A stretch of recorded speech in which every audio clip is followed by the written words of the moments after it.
Hello. Wow.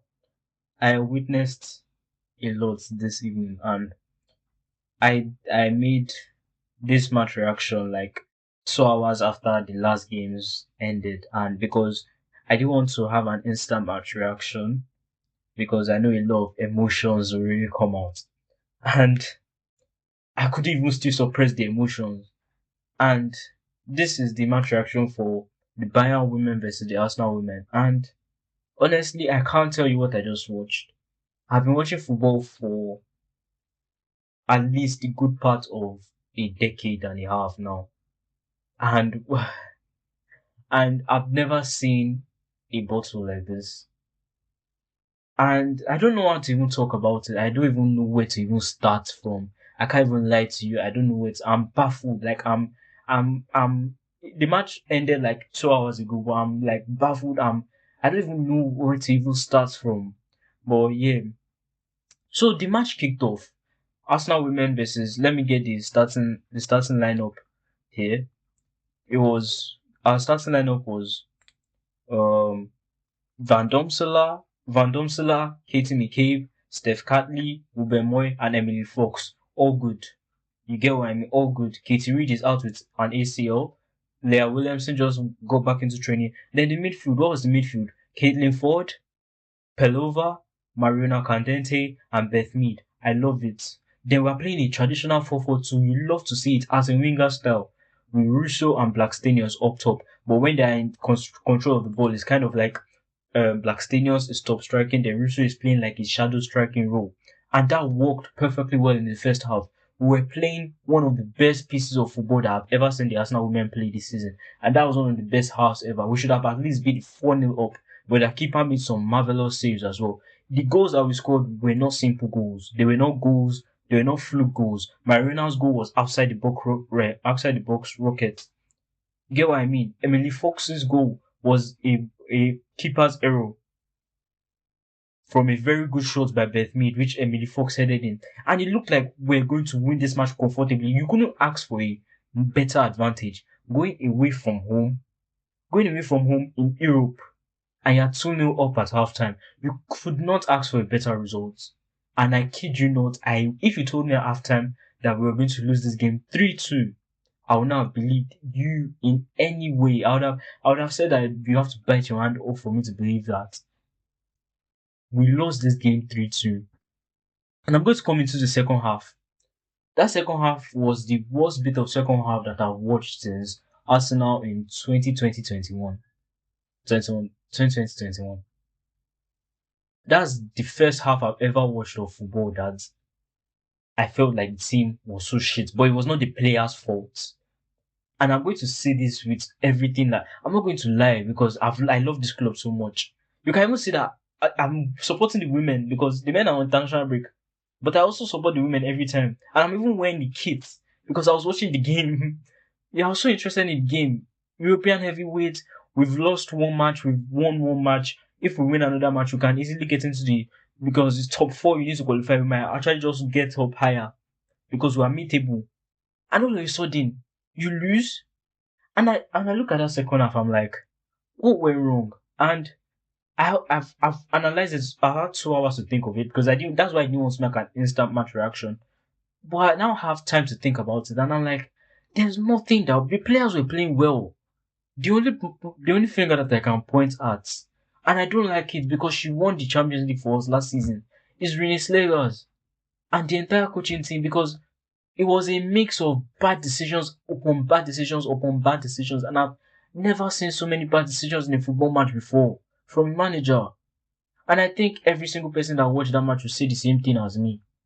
I don't know half as much as she does or any of the coaching staff does about managing a football team. But at the end of the day, it's the bare basics. A team was playing so well. A team was playing so well. So well. They gelled, they knew where each other were. I remember the move for the second goal was by Beth Mead and Alessia Russo. This is what happened. Beth Mead was backed into a corner on the right wing. But Alessia Russo has pulled off to the back. Russo has pulled off to the back. But Beth Mead didn't have to look and see, oh, where is Russo? Who can I pass to? Bethany knew that Russo is going to be here, so I can back heel. And then she backed heel the ball to Russo. She made her run. Russo passed the ball to her. She took the shot, and then Emily Fox put in the rebound. That is a well-oiled machine that is working well in a system that is working well. You don't need to change anything away from home in an European match. Second half, what do you need to do? Do not change the formation. Do not mess around with anything. Just look at who is tired. And you have so much depth. You're talking about people like Chloe Kelly off the bench. You're talking about Frida Manu off the bench. You're talking about Kara Cooney Cross. Talking about Taylor Hines. Talking about Olivia Smith off the bench. If you were to put me into that match, which substitutions should I make? And that's where it all went wrong. You didn't need to bring in. Who did she bring in? She brought up Frida Monum and Chloe Kelly. Who did she? Let me check what the subs were. It was so bad. I didn't even predict. She brought on Chloe Kelly for Caitlin Ford and Frida Monum for Stina Blackstenius. And I'm like, why? Why have you done that then? You never needed to bring off Stina Blackstenius. You didn't need to bring her off. We were in cruise control. You don't need to change that formation. Because once you change the formation, you're away. You are not chasing the game. You are somebody that needs to be in the game. You should be controlling the game. You don't need to try and go for anything. You're controlling the game away from home. You're meant to see it out. We see it with the men's team. Every week we say that, oh, we're playing boring football, but that's what you need to do when you're winning.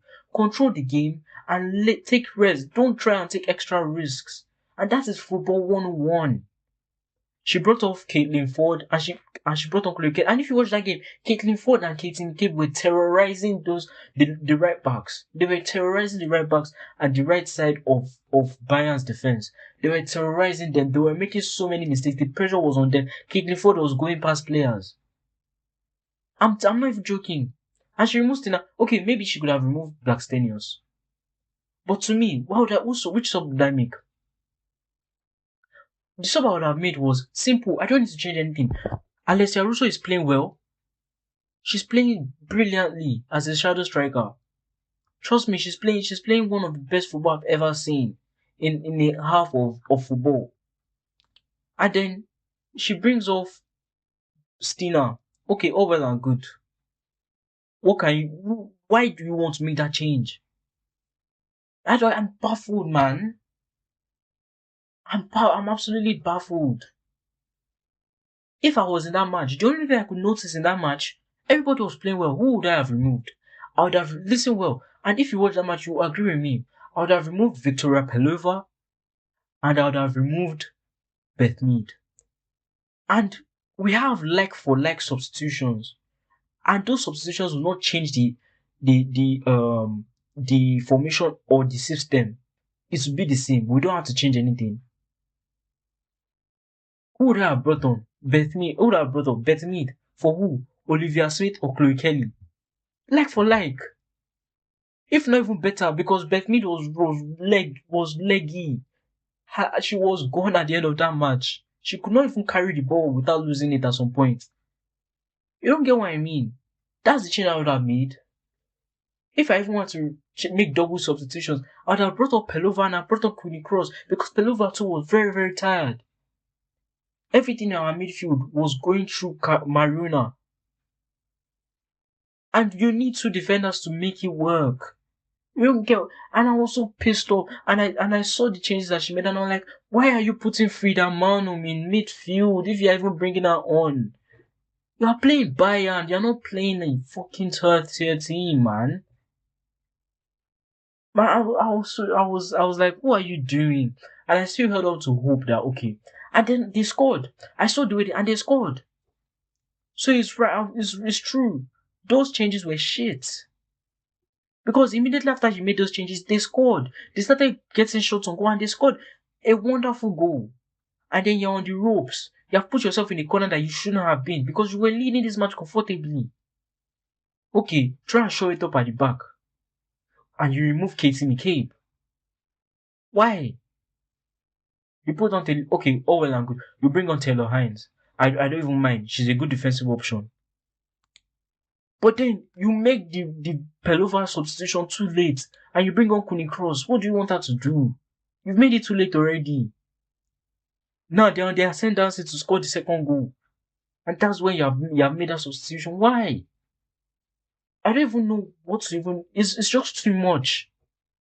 Too many in-game and it was so shocking for me to see because I don't think I've ever watched a football match where a team has squandered the lead that bad.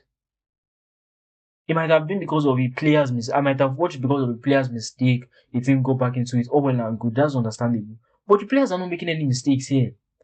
Just because of terrible in-game management. And this is the first time, to be fair, this is the first time I'm watching Reneé Slegers have a terrible in-game management. And trust me, you might be like, oh, I don't know much. But that's just the truth. And that's what I watched with my eyes. And I'm like, okay, oh well and good. She won the Champions League for us last season. But I think we need to have serious conversations because we're Arsenal, man. You can't do, you're the holders for Christ's sake. And you're where? You're 11th. 11th. You're on the verge of not even qualifying for a playoff in the Champions League that you're holding. What does that say about you as a club? What does that say about you as a club for crying out loud? We can't be allowing these standards. It's ridiculous. Oh man, I'm so pissed off, man. I don't know who our next game is against because we still have Madrid. We're still going to play Madrid. What are even our next matches in the Champions League? I don't even know.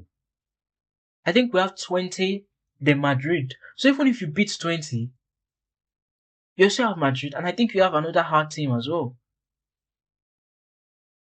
I don't even know. I think you still have another difficult team after that.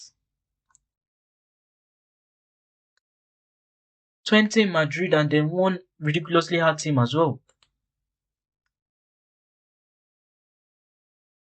Like what? Wait, what just happened? What happened in that match? I don't even know what to say. Let me pull up the matches that are after the Women's Champions League. Oh my god! Next we are playing Madrid in the Emirates. What? How are we going to win that match? How are we? I'm even questioning whether we should even turn over because if we lose that match, then we play 20. Then we play 20, and that's all. Those are all of the matches in the Champions League groups in the league phase, if I'm not mistaken. We'll play Madrid, then we'll play 20, then we'll play. Okay, there's more. Then we'll play Leuven. After Leuven, we'll play. That's all. So we only have 3 matches left. And out of those 3 matches, we can only get and hope for 2 wins. But would that be enough for us to even get the playoff spots?